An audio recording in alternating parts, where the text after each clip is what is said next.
Do you love art as much as we do? As you know, art is not just a source of inspiration, but a great mystery too. Artists often add unique little details to their paintings or leave messages that are impossible to notice. Stay with us as we uncover the facts and truths about the Scream, Mona Lisa, and The Last Supper. The Scream. First famous painting is The Scream. It was painted by Edward Munch in 1893 in Oslo, Norway. The reason why it was painted is that the Scream, according to Munch, represents his soul. Munch also emphasized that he painted a moment of existential crisis. He was walking down a road similar to the one in the painting while the sun was setting, creating a beautiful, vibrant background. As for the meaning of Munch painting, the Scream is an icon of modern art, the Mona Lisa for our time, as Leonardo da Vinci evoked a Renaissance ideal of serenity and self-control. Munch defined how we see our own age, wrapped with anxiety and uncertainty. Here are some fun facts about the Scream. The original name was not the Scream. Munch wanted to name it the Scream of Nature. He shared the rationale for this title in a poem he painted on the frame of the 1895 pastel. I was walking along the road with two friends. The sun was setting, the sky turned a bloody red, and I felt a whiff of melancholy. I stood, still deathly tired, over the blue black. Forward in city hung blood and tongues of fire. My friends walked on. I remained behind. Shivering with anxiety, I felt the great scream in nature. The Scream might also be about suicide. Much scholar Sue Paradox places the creation of the first Scream in a time when the Norwegian painter was broke, fresh off of a temporary relationship that ended in a blur, and also because of fear of carrying the mental illness that ran in his family. It inspired the mask of Wes Craven's Scream Killer. The director of the hit slashers franchise coined that the Munch Scream was one of his favorite works of art, and has stated that it's a classic reference to just the pure horror of parts of the 20th century, or perhaps just human existence. The mysterious woman, who seems to hide a million secrets behind those cryptic eyes, has spawned endless speculation over the years. Some have argued that the Mona Lisa is actually a self-portrait of Da Vinci in a woman's dress, while others claim that painting hides microscopic bones. It is thought that Mona Lisa has no eyebrows because it was not fashionable to have them during the Renaissance period. However, a scientific analysis of the Mona Lisa has found that Leonardo da Vinci may have given her eyebrows when zoomed in on the image found that there is a single brush stroke in the eyebrow region. This suggests that da Vinci did give her eyebrows, but they faded over time.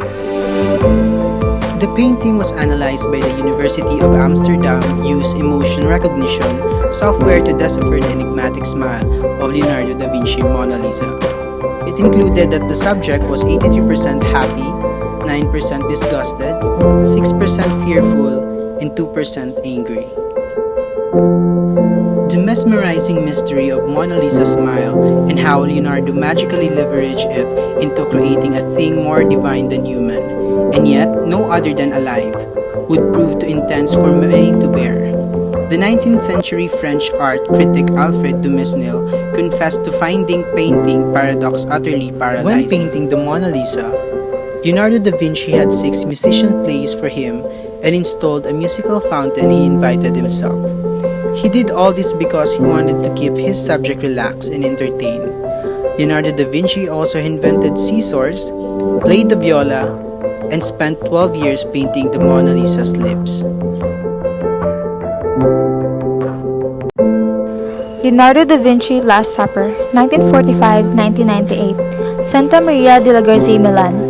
Last Supper, also called Lord's Supper in the New Testament, the final meal shared by Jesus and his disciple in an upper room in Jerusalem.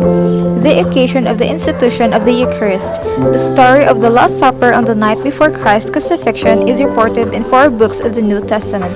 The letters of the Saint Paul the Apostle and the Acts of the Apostles demonstrate the early Christians believed that this institution included a mandate to continue the celebration as an anticipation in this life of the joys of the banquet that was to come in the kingdom of God. So let's talk about the whole concept of the story.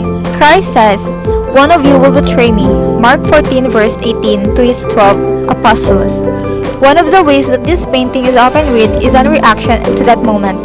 That is, This is not the moment that Christ's authors step back, the moment after, when the reaction takes place.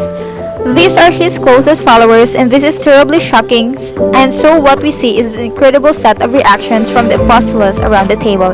So there's one way we can understand the fresco, but there's another aspect of the narrative which is the most important.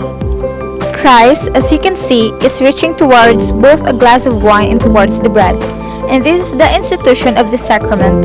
The sacrament of the Eucharist, we might know it as Holy Communion, where Christ says, "Take this bread, for this is my body, and take this wine, for this is my blood, and remember me." And the interesting part is Christ's hand is widely spread, so it seems he's reaching towards the wine, and also he's reaching towards the bowl at the same time. Judas is reaching towards that same bowl. Judas is the one who's going to betray Christ. He's being paid 30 pieces of silver by the Romans. As you can see, he's grasping that bag of silver in his right hand as he pulls away from Christ, his face cast in shadow, but he's pulling away at the same time that he's still reaching out the bowl, and that's one of the ways that Christ identifies will betray. It's interesting because the history of this art is really about scholars arguing about what moment this is. This art gives us a sense of divine, eternal importance of the story. We would never mistake this for 13 people having dinner. We know this is the Last Supper. The figures themselves are monumental in this space and too crowded for the table, creating a kind of energy, a kind of chaos that surrounds the perfection, the solemnity, the geometry of Christ.